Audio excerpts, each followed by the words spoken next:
It has been a year of one of the most turbulent eras in Wisconsin political history. Good morning, I'm Mark Koehn, filling in for Neil Heinen today.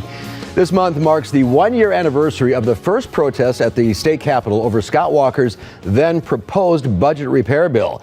Since that time, Governor Walker has largely gotten what he asked for. So, as anniversary protests take place around the Capitol once again, the question becomes, what is the impact and legacy of those protests? And while the protests may have sparked an historic round of recall elections, does Governor Walker himself have anything to worry about facing a likely recall election? Here to help answer these questions and more, our political panel: Scott Milford from the Wisconsin State Journal, Brandon Schultz from the Wisconsin Grocers Association, Matt Rothschild from the Progressive Magazine, and Jeff Mayers of WisPolitics.com. Gentlemen, thanks for being here. Good morning to all of you. Scott, I want to start with you. You've covered the protest all along. When did it occur to you that this was going to be this big? Not at first, that's for sure. I mean, the first couple stories, I think if you look back and see what we did, I don't think we had any idea of the tumult that was to come. And I think when, I've covered the state capitol for a long time, and we used to think 1,000 people was a really big protest down there. You get 10,000, you're on the front page, and that doesn't happen much at all. So the idea that there would be as many as 100,000 at one time, just the sight of it was really awe. Was what I felt when I was down there, and I'd say it took a couple weeks. It built for a bit, and then you really had no idea when it was going to stop or if it was going to stop. Yeah, I mean, people living in the Capitol for days on end. Did it surprise any of you guys? Well, to me, I mean, I've been to a lot of protests in my 29 years here in Madison, and I did sense right away that this was something new, because that Tuesday, 4 days after Walker unveiled the proposal, there were 10,000 people there at the square, and that was dramatic. And they weren't the usual 10,000. Of course, we don't have a usual 10,000. As Scott said, we have a usual 500 or 1,000, and I know probably most of them. And this was a whole different kind of kettle of fish, and then, the fish kept multiplying, and by that Thursday, there were 35,000 people, and by that Saturday there were 50 or 60, and the next Saturday we had that 100,000. This was historic. That was your word, and I think it was a good one, because this was the single biggest mass sustained rally for public sector workers in the history of the United States, and the biggest sustained mass rally for workers' rights probably since the 1930s. And then we have the historic recall. In the dead of winter. And it received national attention. Why do you think that is, Brandon? Crowds are news. I mean, you're not going to send a crew down for 3 people. But when you get that size and you get that volume, that to me is enough to, take it newsworthy in a 24/7 news cycle. Of course, when you get that big a rally on a singular issue, and it is a historical type event, along with enough hysteria built into it, sure, somebody's going to cover it. But from there, it's, where did it really go? Yeah. Do you think this took the governor and Republicans by surprise, the size of the protest? Well, I think it took everybody by surprise. I mean, just the sheer volume, you can't ignore it. And so you kind of settle through and see what it is and who's coming and what's the message and what are they doing. I will say that I thought that it was a well-behaved, large crowd, which I think was really fortunate, because had there been, violence and other things, that really would have taken away from what the historical value of it was. So I don't think it's Republicans or Democrats that are surprised. I think anybody that works downtown, that works in the Capitol, that is kind of watches politics. Yeah, I think that people were surprised. I was. Jeff, what surprised you most about this? I mean, every day it was almost like you can't make this up. Oh, no, that's definitely true. It's going to be in the history books, without a doubt. I think but what really, I thought, got a lot of national attention, in addition to the large numbers, were the Democratic senators leaving the state. And that, I think, that did catch Republicans by surprise. They wanted to rush this thing through, and then when it couldn't get rushed through, that just added to all the turmoil, added to the controversy, added to the national coverage. And some Democrats have paid some price for that criticism, had to face recall elections on their own. But as a political tactic for that side, that was really important. Otherwise, I'm not sure it could have sustained itself. But that added more drama to it. So I think that was, although that had been done in some other states, I think that that was a surprise factor. And then the fake Koch brother phone call. I mean, just every day there's just another element to this story. Well, I think the rallies themselves and the issue, no matter what story of the day was coming, it was elevated from what might not have been a story, or people would have just said, okay, it's fine, would have got a paragraph someplace or a clip here. Anything kind of all of a sudden elevated into the big story of the day. And so whether somebody was pushed around or a phone call, I mean, everything, that whole event just bred more stories upon stories upon stories. You could, people were falling all over themselves. What's happened today? How can we do more than just a crowd shot? What's the next story? So, there was a lot of feeding going on. Yeah, and I think that, in a given week, your website, our website, you might do a few breaking news, at the top of your website. There's something. When this was in the throes of these protests, I mean, we were doing breaking news sometimes 4 or 5 times a day, and it was justified. The protesters stormed the one wing, or the senator is now going to call a new vote, or one of the senators said something in Illinois, or it just went on, and we didn't know where it was going to spiral to. And Mark, you mentioned the Koch brothers phone call, and I think that was very embarrassing for Governor Walker because, for people who don't know, there was this reporter who pretended to be David Koch, one of the billionaire right-wingers who supported Walker and supports a lot of right-wing politicians. And Walker seemed so subservient in that conversation. First of all, he was naive that he didn't realize he was being, taken advantage of in a phony phone call. And secondly, it was just like the job of the governor of the United States is to be this subservient to the rich people who are funding him. It just didn't look good. But the governor's staff said that he said nothing in private that he hadn't said in public. Well, it could have been worse, that's for sure. Well, but again, that's a story that was all part of it. It certainly isn't a dominating part. It's the one that you like to pick and have fun. But there was so much else going on inside the Capitol. The ability of legislators to respond to constituents, the fact that the phone lines were shut down. I mean, you couldn't get in the door. It was impossible for a lot of us to even work in the Capitol. You couldn't get in. They had to barricade it off. You had to go through such a process. I couldn't even get up to the 4th floor of a hearing room unless I was escorted by a staff person. So there really was, in a sense, there was a shutdown of government that occurred for a period of time, and it eventually worked its way out and things kind of got back to normal. But for that period of time, government was shut down. There wasn't a lot going on, and you couldn't do anything. And in fact, a lot of people just didn't even want to go to the Capitol. It was just too much, and you just didn't want anything to do with it. And sometimes the restrictions that the Republicans put, the Department of Administration put on access to the Capitol made it hard for the Democratic legislators to see their constituents, and actually they went outside in the middle of winter. Made it hard for everybody to see their constituents, but you had to take into consideration a safety factor. I mean, I got pushed around and roughed up enough that I didn't want to go back to the Capitol. So, from a safety factor, I didn't want to go there, and I didn't, I just let it settle down and be done with it. So they had to put some effort of control into that situation. But this also, I think, hardened conservative anger at protests, at Madison, at liberals, and so I think that the whole thing was part of dividing the state.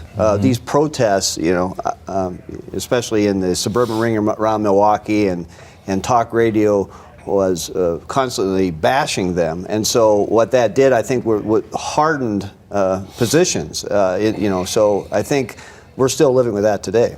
What do you think this had the public's perception on teachers and unions is after all of this? Do you think it had an impact? I think it created more of a negative impact.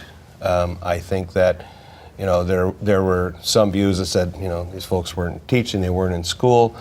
I think the real impact was, and it follows up a little bit on what Jeff said, it really has helped drive partisan divide in the state. It just wasn't a big rally and then we were all over it. There were follow-ups after follow-ups to recalls, to petitions, to more recalls. And that has gone to driving a wider divide in the state between Republicans and Democrats, something that's just not going to get fixed with the next election. And so I think that was an unintended consequence. I don't think they wanted to make it uglier than what it was. I think they wanted to have an advocacy period of time to talk their issues, but I really think it has led to greater ugliness in Wisconsin politics. And we will talk more about that in just a second. You go first, right after the break. Stay with us.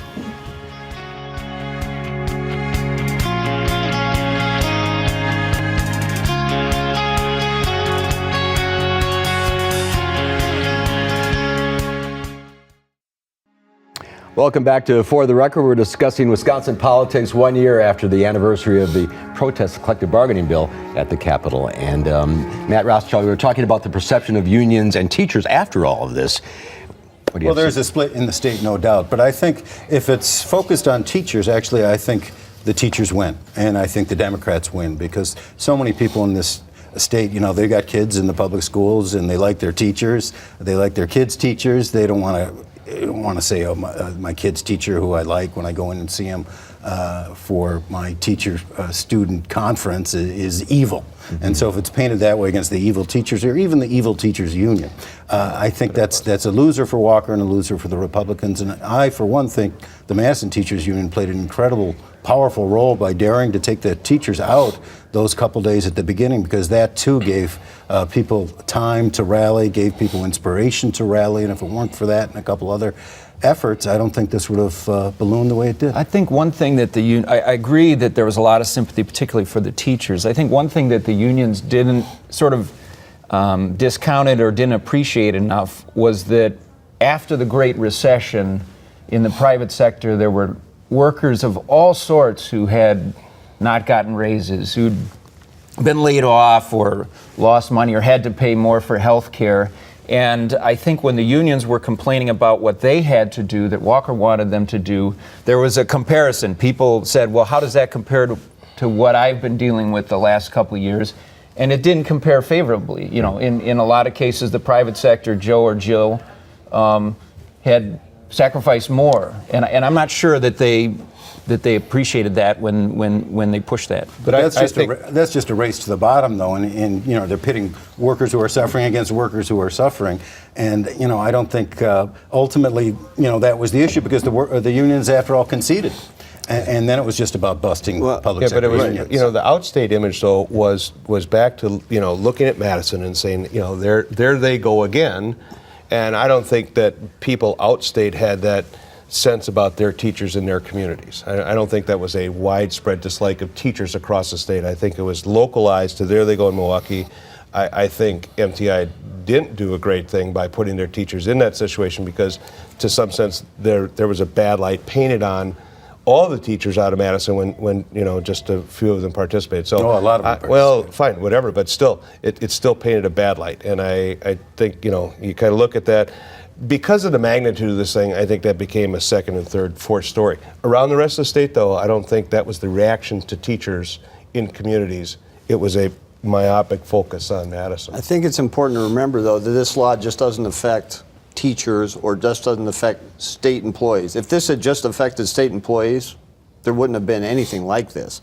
Or if it even had just affected teachers. But it affected all public sector workers, okay, and it threatened, in their minds and their families' minds, it threatened the retirement package. There was talk of redoing the pensions, redoing the Wisconsin retirement system. So it affected, the ripple effect was much larger around the state, because it affected state and local workers as well as teachers. So that was what made it, I think, made the impact so big, made the bomb, when it dropped, the fallout so big. It's some 300,000 people, and they all have families, and they all have friends. Mm-hmm. And and so this leads to, it was very difficult to not take sides. If a family member was affected, it was hard not to take sides. And I think that this is why we're at where we're at. You think if the governor would have campaigned openly, and that was the criticism here, that, okay, this is what I'm going to do you think he'd have been elected? I do, because I think there are a lot more, Matt's going to disagree, and I'm surprised. I think there are a lot more issues in that campaign. This is one of them. I think, you know, it would have been hard to say, this is why I'm doing this, because I think it's going to improve property taxes. I think it's going to help school districts save money and municipalities save money, because I think he would have been beaten up hard and said, no, that's never going to happen, when in fact, now that's over, we do see it happening. I don't subscribe to the fact that this was a secret ploy and that, you know, he didn't say anything about it. It's arguable, you know, how much of during the campaign he talked about it. So I don't know that it's an issue that he didn't say anything about it. But that was the but protest. disagree with me. Yeah, I mean, he didn't say, he wanted to destroy public sector unions. That wasn't his bumper sticker. It wasn't his slogan. It wasn't a main part. And you're of not going to get elected with that. No, and also you're not going to get elected. And there were many people at these protests who held signs. I voted for Walker. I'm sorry. Or some people, I've never not voted Republican, and I'm not going to do it again. And I have a friend who's a union member up in Green Bay. And she said she was basically taking daily confessionals from union members who would come up to her and say, I'm so sorry I voted for this guy. And now recalls, 2 senators have been recalled already, and now 4 more face it, and the governor and lieutenant governor. That's the fallout of all of this. That's the impact. I mean, the law got passed, and the world didn't come to an end, but now we have the recalls. How important is that to the state to have this historic recall?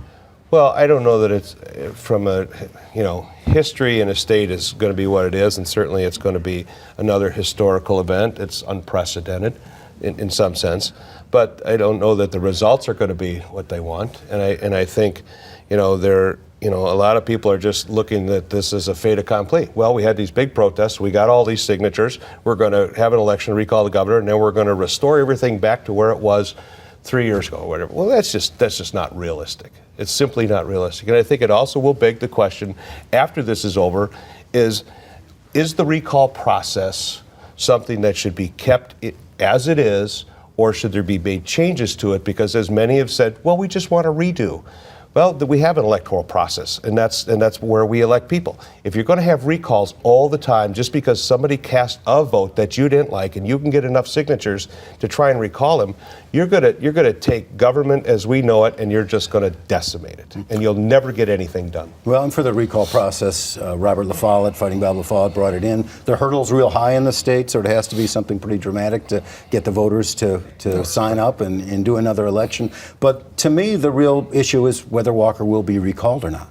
And that isn't a fait accompli. And the nightmare scenario for progressives and for labor supporters in this state is after all this work, all these protests, all these signatures, wow, the guy may still win.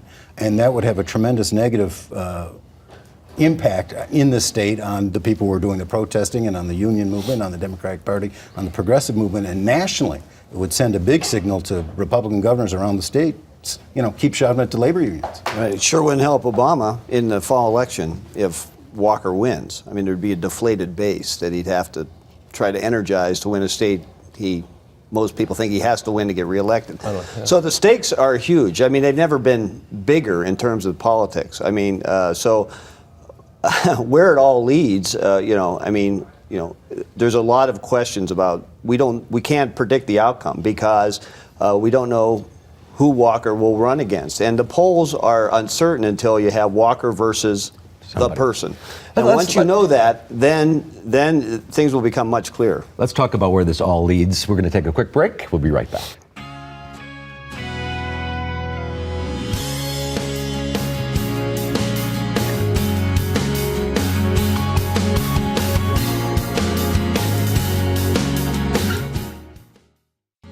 I'd liken it to Clint Eastwood's TV commercial at the Super Bowl. We're halfway there, we got the next half to go, and people are as energized as ever.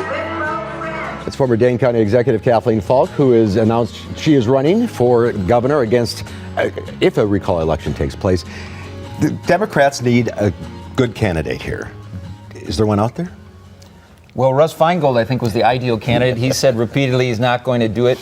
Is Kathleen Falk the ideal candidate? I don't know. I think she made a mistake with the pledge, saying to the unions that she would veto the budget if the collective bargaining repeal isn't in there. Even in Madison, with some of our readers, we've seen some backlash to that, thinking that that's hurts the strategy of the left going into the recall. I don't think Herb Kohl's the savior, or Dave Obey, so I'm not sure. I don't know if he can survive a primary. He doesn't seem interested. I thought Ron Koehn might be the best candidate, but we have to wait to see who jumps in. Well, I think Kathleen Falk would make a better governor than she makes a candidate. I think she'd be, very hardworking. She's very smart. She's very principled. She's not the best candidate, and there hasn't been a huge groundswell for her. Kathleen Vinehout, a state senator, has some appeal for some progressives. But I think there's enormous pressure right now on Russ Feingold and on Herb Kohl to get into the race, one of them to get into the race, because for all the people who are doing the protesting, they want someone out there who can beat Walker and who can represent them. And people are worried that Kathleen Falk may not be able to do it, that Kathleen Vinehout may not be able to do it. So they're saying all this work we did is going to be wasted. Where are the people who could lead us to And victory? to call him ball out, he just can't raise the money. Some would suggest that the passion of the issue should be enough to drive whoever the candidate is to beat Governor Walker in the recall. And clearly that's not the case. Clearly that, it's not just halfway there. Whoever the candidate is going to have to drag a lot more over the finish line than just the legitimate number of signature signing, the 600,000 or whatever they are. They're going to need a lot more of that. Just the numbers on the petitions was not what Tom Barrett got in the election. So you're going to have a lot more horse behind it. And I, like Scott, thought Ron Koehn would probably be a good candidate. And I still ask to this day, to anybody who will listen to me, who is out there? I don't think Russ Feingold's going to do that. Herb Kohl's not going to do that. I mean, we're just looking who is out there that could step forward to fill that role. And I don't know if the Falk candidacy is just kind of a stalking horse to get this out there, to get the issues, to keep it going, because they've kind of milked what they could do out of the signing process. Vinehout, maybe she's there to extend the election a little bit with a primary. I think I'm surprised that you go through all of that effort, signatures, the whole thing, and this is where you are today. Well, You're arguably 2 months away from a primary election. This is where you are today. Well, I'm shocked. people are crying out for the most prominent people to race. It's possible that Tom Barrett will get in. But the million people who sign the signatures, if they bring half a person to the poll, if you can envision that, and then Walker will be out of office. But you need a candidate. Jeff, where do you think it'll be a year from now? Well, that's a big question. Thanks for leaving me the big question. No, I mean, look, Barrett's probably going to get in. The fact that the Democrats are having a primary, or on the verge of having a primary, tells you that they haven't settled on a candidate. I think most people are surprised, why have a primary? If you gather a million signatures and you can get as fast to an election as possible, that would seem to be the best strategy. But because they can't seem to agree on a candidate, they're left to have a primary, which could be disastrous. I mean, look what's happened to Mitt Romney and the Republicans in the presidential race. It's going to be an interesting year. I hate to cut you off. We're out of time. I'm sure we'll be discussing this in the near future. Scott Milford, Brandon Schultz, Matt Rothschild, and Jeff Myers. Thanks for being with us today on For the Record. Thanks for watching. We'll be right back.